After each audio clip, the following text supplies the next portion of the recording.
जिज्ञासु दर्शकों बहुत बहुत अभिनंदन है, स्वागत है आप सभी का इस चैनल पर। प्रत्येक दिवस की भांति आज भी हम श्री रामचरितमानस पर ज्ञान चर्चा का कार्यक्रम लेकर उपस्थित हुए हैं और आज जो हमारी चर्चा का विषय है वह है रामायण का महात्म्य एवं फलश्रुति। तो उत्तरकांड पर हमारी चर्चा चल रही है और इससे पिछले के व्याख्यान में हमने श्रवण किया है कि काकभुसुंडी जी गरुड़ जी को भजन की महिमा बताते हैं, श्री रामचंद्र जी के भजन की महिमा को समझाते हैं और फिर आगे जो है हमारी चर्चा इस विषय पर है कि रामायण का क्या महात्म्य है और फलश्रुति क्या है। फलश्रुति मतलब इनको सुनने का क्या फल है, क्या लाभ है। तो गरुड़ जी काकभूषण जी के चरणों में सिर नवा करके वैकुंठ लोक को चले जाते हैं और फिर भगवान शिव माता पार्वती से आगे कहते हैं। आज का ये हमारा व्याख्यान जो है रामचरितमानस का ये अंतिम व्याख्यान होगा। इस पर आज की इस व्याख्यान में हम रामायण के महात्म्य को समझेंगे और फल श्रुति को जानेंगे, इनको सुनने के फल को समझेंगे। तो फिर भगवान शिव आगे माता पार्वती से कहते हैं कि हे गिरजे, संत समागम के समान दूसरा कोई लाभ नहीं है, वह श्री हरि की कृपा के बिना नहीं मिल सकता, संत समागम नहीं मिल सकता। मैंने यह परम इतिहास कहा जिसे कानों से सुनते ही संसार के बंधन छूट जाते हैं और शरणागत को कल्प वृक्ष तथा दया के समूह श्री राम जी के चरण कमलों में प्रेम उत्पन्न होता है।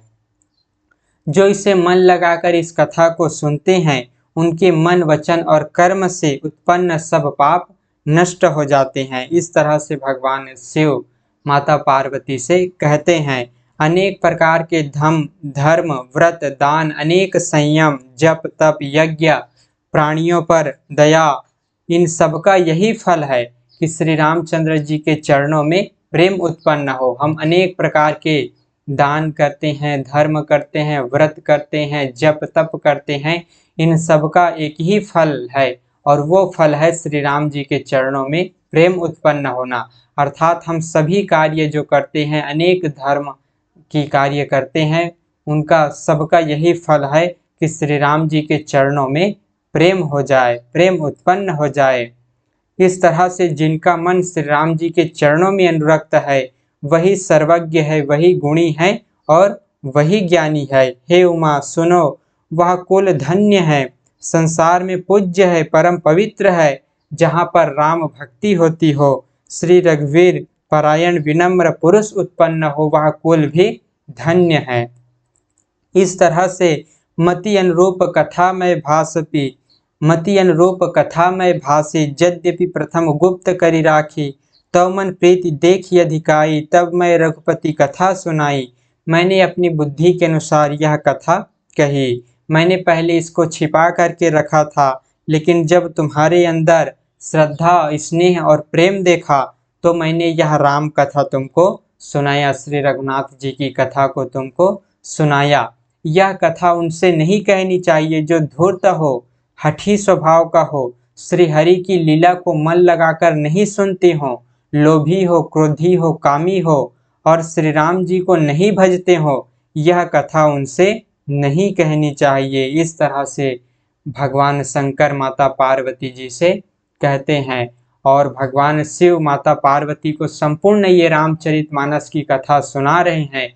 और आज इस कथा का अंतिम दिवस है, ये अंतिम व्याख्यान है। भगवान शिव माता पार्वती से रामायण के महात्म को बता रहे हैं और इस फलश्रुति को बता रहे हैं। श्री रामचंद्र जी के इस चरित्र को, उनकी इस लीला को सुनने का फल बता रहे हैं। जो श्री राम जी के चरणों में प्रेम चाहता है या मुक्ति चाहता है, वह इस कथा को अमृत के समान पिए, अमृत रूपी इस कथा का पान करे। ऐसा भगवान शिव कह रहे हैं कि जो मुक्ति चाहता है वह भगवान श्री रामचंद्र जी के इस कथा का श्रवण करे। हे गिरजे, मैंने कलयुग के पापों का नाश करने वाली और मन के मल को दूर करने वाली राम कथा का वर्णन किया। यह राम कथा जन्म मरण रूपी रोग के लिए जड़ी है, अर्थात जन्म मरण को खत्म करने के लिए, जन्म मरण का नाश करने के लिए यह एक संजीवनी जड़ी है। वेद और पुराण और विद्वान ऐसा कहते हैं।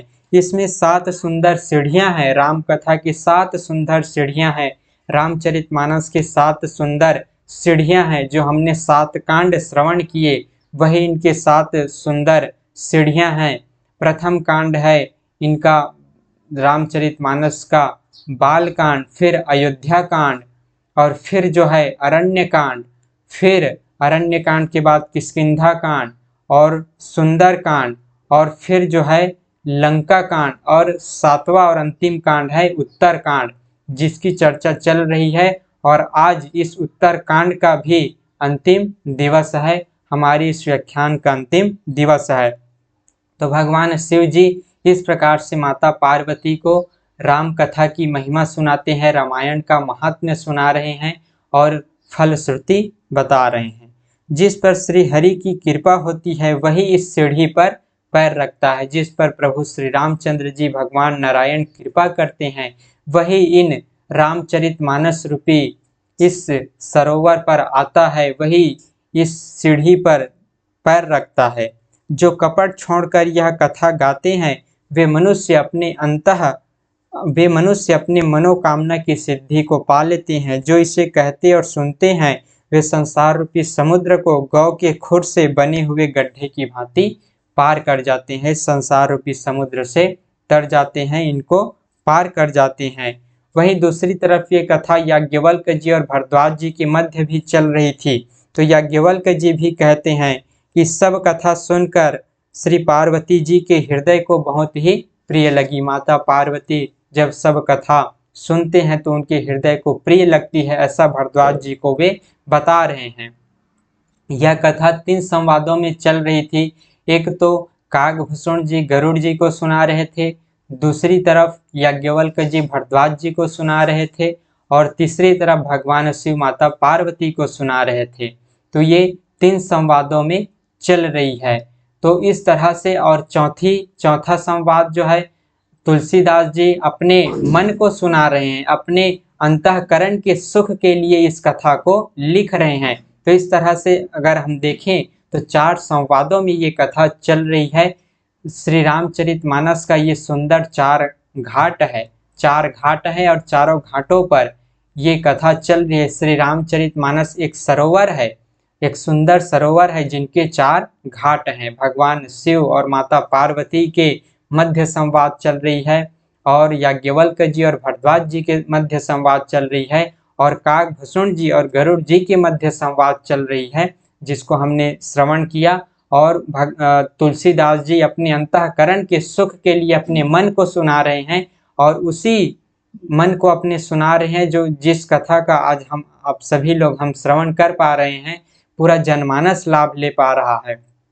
तुलसीदास जी ने अपने अंतःकरण के सुख के लिए रामचरितमानस को लिखा, लेकिन उस कथा का लाभ आज हम सभी लोग ले पा रहे हैं। तो ये श्री रामचरितमानस रूपी सरोवर के 4 घाट हैं जिनको हमने श्रवण किया, चारों संवादों को हमने श्रवण किया। तो याज्ञवल्क्य जी भी भरद्वाज जी से कहते हैं कि इस तरह से माता पार्वती कहती है कि हे स्वामी, मैंने राम कथा सुनकर मेरे सारे मोह और संदेह नष्ट हो गए हैं। गरुड़ जी भी कहते हैं कागभूषण जी से कि हे नाथ, आपसे ये कथा सुन करके मेरे सारे संदेह और मोह का नाश हो गया है।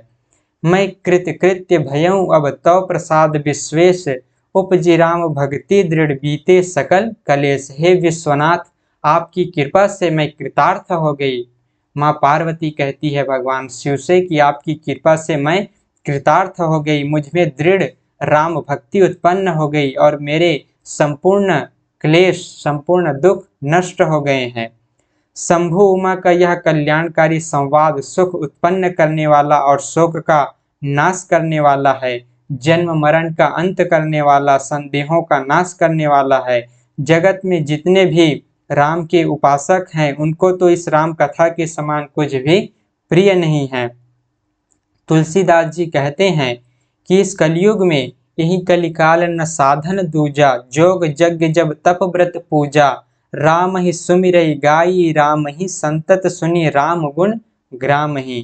किस कलयुग में योग यज्ञ जप तप व्रत पूजन आदि कोई दूसरा साधन नहीं है, बस श्री राम जी का ही स्मरण करना, श्री राम जी का ही गुण गाना और निरंतर श्री राम जी के गुण समूहों को सुनना चाहिए। यही एक उपाय है इस संसार सागर से तरने का, ऐसा तुलसीदास जी कहते हैं। इसलिए हे मन, इसलिए हे मूर्ख मन, तो जो है इस प्रभु श्री रामचंद्र जी का भजन कर।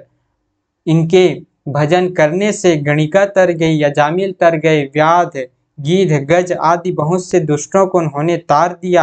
आभीर यवन किरात खस स्वपच आदि जो अत्यंत पाप रूप थे, उनको भी प्रभु श्री रामचंद्र जी ने तार दिया। वे भी केवल एक बार जिनका नाम लेकर पवित्र हो जाते हैं, उन श्री राम जी को मैं नमस्कार करता हूँ। जो मनुष्य रघुवंश के भूषण श्री राम जी का यह चरित्र कहते हैं, सुनते हैं, गाते हैं, वे कलयुग के पाप और मन के मल को धोकर बिना ही परिश्रम श्री राम जी के परम धाम को चले जाते हैं। अधिक क्या कहूँ, अगर कोई मनुष्य 5-7 चौपाइयों को भी पढ़कर उनको श्रेष्ठ जानकर हृदय में धारण कर लेता है और उनके अनुसार आचरण करता है, विधिवत आचरण करता है, वे भी, उनका भी प्रभु श्री रामचंद्र जी उनकी अविद्याओं को, उनके क्लेशों को नष्ट कर देते हैं, ऐसा तुलसीदास जी कहते हैं। यही फल श्रुति है, श्री रामचरितमानस को सुनने का, कहने का फल है, इनका गुणगान करने का फल है। श्री रामचंद्र जी की उनकी लीलाओं को सुनने का, कहने का यही फल है। सुंदर सुजान कृपा निधान, अनाथों पर प्रेम करते हैं, ऐसे एक श्री रामचंद्र जी ही हैं। इनके समान हित करने वाला और मोक्ष देने वाला दूसरा कौन है।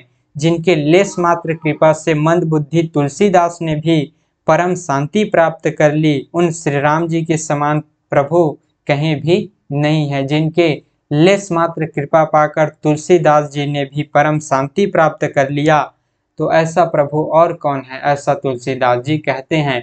तो हमें इस तरह से श्री रामचरितमानस का श्रवण करते रहना चाहिए, पठन पाठन होते रहना चाहिए। हमें अपने घरों में श्री रामचरितमानस अवश्य रखना चाहिए और इनका पठन पाठन करना चाहिए, स्वयं भी पढ़ना चाहिए और अपने से जितना भी बन पाए लोगों को भी सुनाना चाहिए। जितना हम समय निकाल पाए, 1 घड़ी आधो घड़ी पुनि आधो के आध, तुलसी चर्चा राम के कटय कोटि अपराध। कटय कोटि अपराध, अनेक अपराध नष्ट हो जाते हैं अगर हम इनके अर्थ को भली भांति समझते हुए इनका श्रवण करें और अपने जीवन में उतारें, तो हमारे अनेक अपराध, हमारे अनेक अविद्या जनित क्लेश नष्ट हो जाते हैं। तो इस तरह से गोस्वामी तुलसीदास जी ने सुंदर रामचरितमानस की रचना की और हम सभी जनमानस को ज्ञान का संदेश दिया, भक्ति का संदेश दिया। किस तरह से इस संसार रूपी समुद्र से तरेंगे, तरा जा सकता है, उसका मार्ग गोस्वामी तुलसीदास जी ने बताया। हे रघुवीर, मेरे समान कोई दीन नहीं और आपके समान कोई दीनों पर दया करने वाला नहीं। ऐसा विचार कर हे रघुवंशमणि, मेरे जन्म मरण के भयानक दुख का हरण कर लीजिए। मौसम दीन न दीन, हित तुम समान रघुबीर, अस विचारी रघुवंश मणि, हरहु विषम भव भीर। जैसे कामी को स्त्री प्रिय लगती है, कामी को स्त्री प्रिय लगती है, लोभी को जैसे धन प्यारा लगता है, वैसे ही हे रघुनाथ जी, हे राम जी, आप निरंतर मुझे प्रिय लगिए, आप सदैव मुझे प्रिय लगिए। इस तरह से गोस्वामी तुलसीदास जी कहते हैं कि आप सदैव मुझे प्यारा लगे, आपके चरणों में मेरा प्रेम सदैव बना रहे, मैं सदैव आपको भजता रहूं। तो इस तरह से दर्शकों, हम सभी को श्री रामचरितमानस का लाभ उठाना चाहिए, श्री राम जी का भजन करना चाहिए और अपने मनुष्य जीवन को सफल बनाना चाहिए। क्योंकि बहुत जन्मों के बाद मनुष्य जीवन मिलता है, तो इनको हमें सार्थक करना चाहिए। बड़े भाग मानुष तन पावा, सुर दुर्लभ सदग्रंथ ही गावा, कि बड़े भाग्य से मानुष तन मिलता है, देवता भी इनकी याचना करते हैं, ऐसा वेद पुराण ने भी इनकी महिमा को गाया है।